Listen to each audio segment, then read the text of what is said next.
পর্তুগালের ফুটবল ইতিহাসে তার নাম সবার উপরে। ইউসেবিও, লুইস ফিগো থাকবেন তার পেছনে। ডেকো, পোস্তিগা, ম্যানিশ, রুই কোস্তারা কবে প্রাক্তন হয়ে গিয়েছেন, কিন্তু তার থামার নাম এখনও নেই।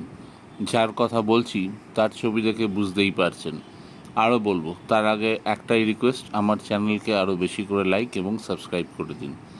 যাই হোক, কেরিয়ার 2 দশক পেরিয়ে গিয়েছে ক্রিশ্চিয়ানো রোনাল্ডোর। এবার হয়তো থামার সময় হয়েছে।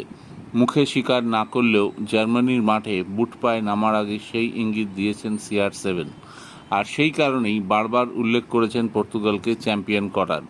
স্বপ্ন দেখছেন 2016 সালের সেই রাতকে ফিরিয়ে আনার।